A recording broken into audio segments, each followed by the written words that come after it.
الحمدللہ وحدہ والصلاة والسلام علی من لا نبی بعدہ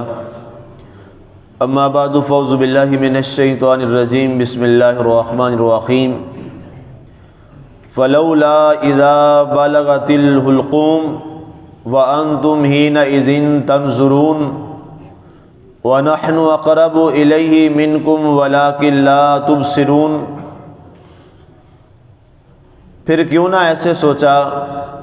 کہ جب جان گلے تک جا پہنچے گی اور پھر تم خود اس وقت دیکھ رہے ہوگے اور ہم اس سے زیادہ قریب ہیں تم سے لیکن تم دیکھنے نہیں ہو۔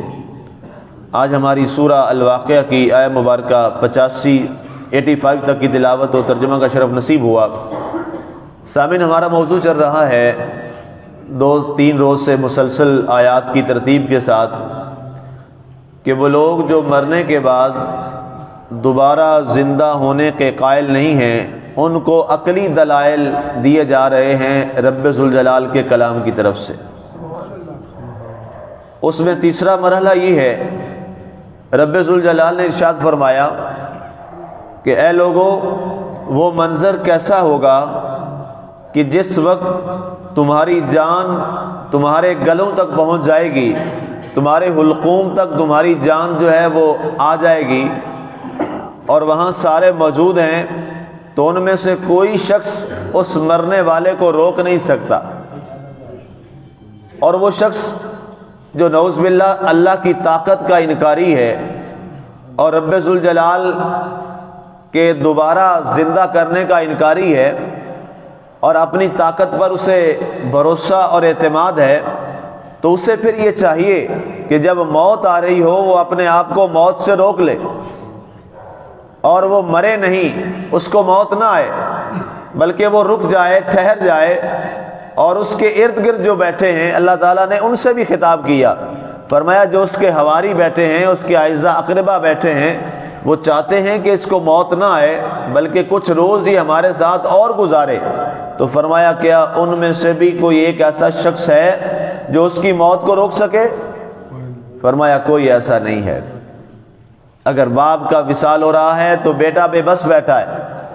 بیٹے کا وصال ہو رہا ہے تو باپ بے بسی کے عالم میں بیٹھا ہے، ماں کا وصال ہے تو بیٹے اور بیٹیاں اولاد بے بسی کے عالم میں بیٹھے ہیں۔ جب موت کا وقت آتا ہے تو موت گلے تک آتی ہے، وہاں سے پھر نکل جاتی ہے، کوئی ایک موت کو روکنے والا نہیں ہے، نہ جس کو موت آ رہی ہے وہ رک سکتا ہے اور جو اس کے دائیں بائیں بیٹھے ہیں نہ وہ موت کو روک سکتے ہیں۔ رب ذوالجلال ارشاد فرماتا ہے کہ وہ حلقوم تک آ پہنچی، اذا بلغت الحلقوم، وہ موت تمہارے گلوں تک آ پہنچی، وانتم حینئذ تنظرون، اور یہ سارا منظر تم اپنی نگاہوں کے سامنے دیکھ رہے ہو، ہر ایک آدمی دیکھ رہا ہے کہ یہ اب اس کی جان نکل رہی ہے۔ جب جان نکلتی ہے تو سب کو معلوم ہو جاتا ہے کہ اب اس کے آخری سفر جو ہے وہ شروع ہو چکا ہے اور جان جو ہے اب جان آفری کے حوالے ہونے لگی ہے۔ فرمایا اس وقت نہ ڈاکٹر کسی کام کا ہے، نہ معالج اور طبیب کسی کام کا ہے، نہ کوئی مال و زر والا کسی کام کا ہے، نہ اس کی دولت کسی کے کام آ رہی ہے، نہ اس کا کوئی عہدہ اور مقام کسی کے کام آ رہا ہے۔ اب بے بسی کے عالم میں وہ اس انتظار میں ہیں کہ کب اس کی روح جو ہے اب مالک کے بارگاہ میں پہنچ جائے، اور بلکہ اس وقت پھر یہ دعا مانگی جاتی ہے کہ اے اللہ، اب یہ اللہ کے حضور تو یہ جا ہی رہا ہے، میرے مالک اب اس کی جان کنی کا جو مرحلہ ہے وہ آسان فرما دے۔ پھر وہی شخص، وہی لوگ، وہی احباب جو ایک لمحہ جدائی برداشت نہیں کرتے تھے، اب وہی کیا دعا مانگ رہے ہیں؟ قرآن کی تلاوت ہوتی ہے، دعا مانگی جاتی ہے، اے اللہ اب اس کی جان کنی آسانی سے ہو جائے، یا اللہ اس کی جان اب آسانی سے نکل جائے۔ رب ذوالجلال نے فرمایا وَأَنْتُمْ حِینَئِذٍ تَنْظُرُونَ، یہ سارا منظرنامہ تمہاری نگاہوں کے سامنے ہوتا ہے۔ اگر تمہارے اپنے بس ہے تو پھر روک لو، اگر تمہاری طاقت ہے تو پھر روک لو۔ حدیث پاک میں آتا ہے، سیدنا ابو ہریرہ رضی اللہ تعالیٰ عنہ سے حدیث کے راوی ہیں، بخاری شریف میں یہ حدیث موجود ہے، آپ نے فرمایا کہ ملائکہ کے یہ ایک ڈیوٹی جس کی لگی ہوئی ہے اس فرشتوں میں سے ایک فرشتے کی، حضرت اسرائیل علیہ السلام، جب وہ تشریف لاتے ہیں تو فرمایا ان کی معاونت میں اللہ نے فرشتے رکھے ہوئے ہیں، ان کی معاونت میں اور ملائکہ ہیں، وہ ان کے ساتھ آتے ہیں اور حضرت اسرائیل علیہ السلام حکم فرماتے ہیں اللہ کے حکم سے کہ اس کی جان نکال لو، تو وہ اس کی جان نکالنا شروع کرتے ہیں۔ اور حدیث پاک ہے اللہ کے رسول صلی اللہ علیہ وآلہ وسلم نے فرمایا مومن کی جان کا نکلنے کا معاملہ اور ہے، اور مومن کے علاوہ جو دوسرا شخص ہے وہ چاہے مسلمان ہے گناہ گار ہے، اس کی جان کے معاملہ اللہ نے دو منظر نامے رکھے حدیث پاک میں اللہ کے رسول کے ذریعہ سے۔ کیا فرمایا؟ فرمایا جب بندہ مومن کی جان نکلتی ہے تو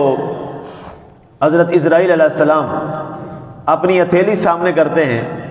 اور اس کے بعد کہتے ہیں کہ جناب یہ دیکھیے اب تمہارے ملاقات کا وقت آ گیا ہے اپنے مالک اور خالق سے، تو تمہارا کیا ارادہ ہے، جانا چاہتے ہو کہ نہیں؟ تو جو مومن انسان ہوتا ہے، نیک اور پارسا ہوتا ہے، وہ کہتا ہے مجھے تو کئی عرصے سے اس بات کا انتظار تھا۔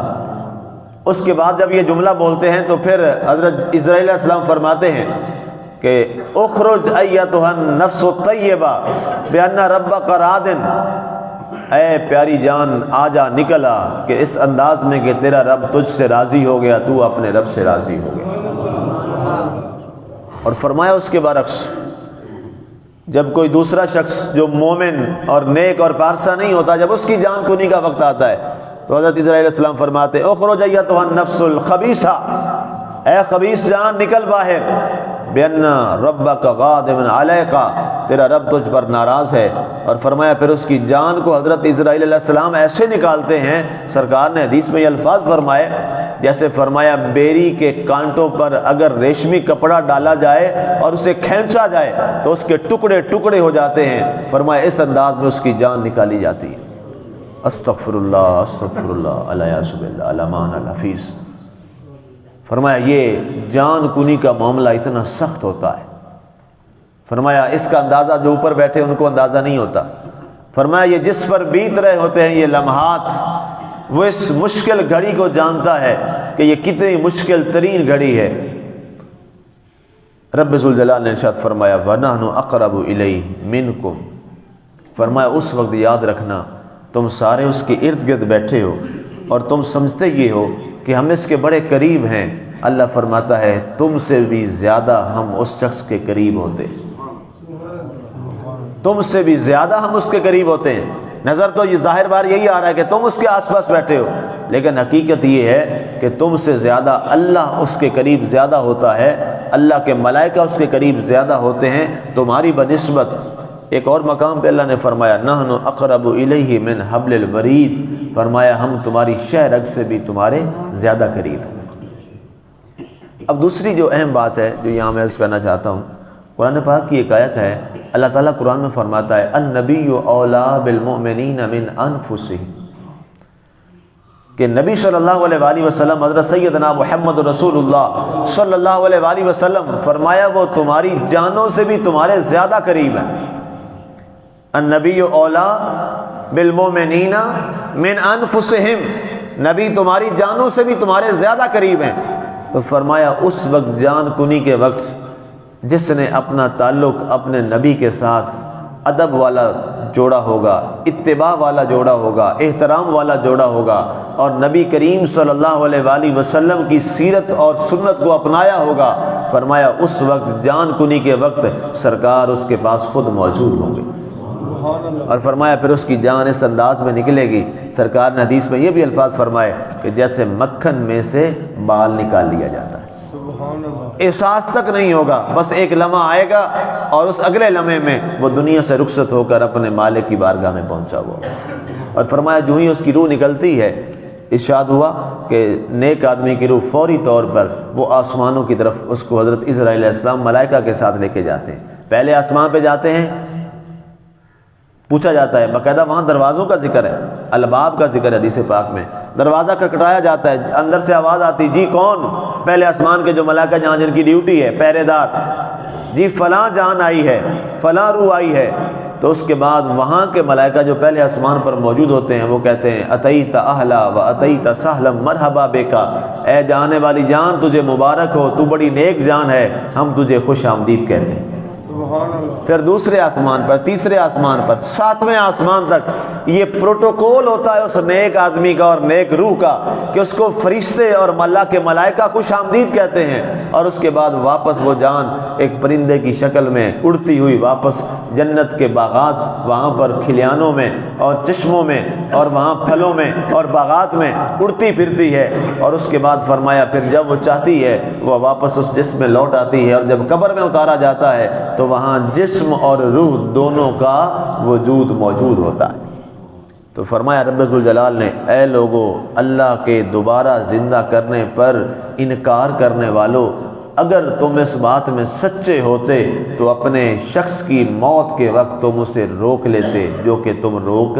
نہیں سکتے۔ یہ تمہاری بے بسی کا عالم ہے۔ فرمایا جو موت دیتا ہے وہی ذات دوبارہ زندگی بھی دے گا۔ جس نے زندہ کیا، ہمارا وجود کوئی تھا؟ کوئی وجود نہیں تھا، ہم میں سے کسی ایک کا کوئی وجود نہیں ہے، اور ہمارا وجود اتنا چھوٹا ہے جس کو اللہ نے قرآن میں فرمایا، کئی مقامات پہ فرمایا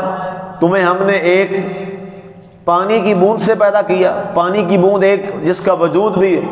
کوئی کروڑواں حصہ اس کا ایک سپرم ملتا ہے، اور اس کے بعد ایک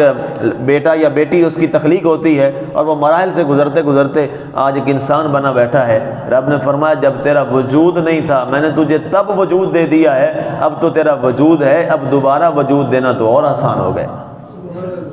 اس لیے موت کے بعد دوبارہ زندہ کیا جانا یہ بات واضح اور بڑے کلیئر انداز میں ہے۔ اللہ تعالیٰ کی ذات ہمیں وہ جو موت کی گھڑی ہم سب پہ آنی ہے، اور کب آنی ہے ہم میں سے کوئی شخص نہیں جانتا، اس سے پہلے کہ وہ وقت آئے اللہ ہمیں پاک اور پاکیزہ جان بنائے، تاکہ جب ہماری جان کنی ہو تو اس وقت ہمیں یہ کہا جائے کہ اے پاکیزہ جان نکل آ، اس انداز میں کہ تیرا رب تجھ سے راضی ہے اور تو اس سے راضی ہے۔ اللہ کی ذات ہمیں عمل کی توفیق عطا فرمائے، آمین۔ وما علینا الا البلاغ المبین۔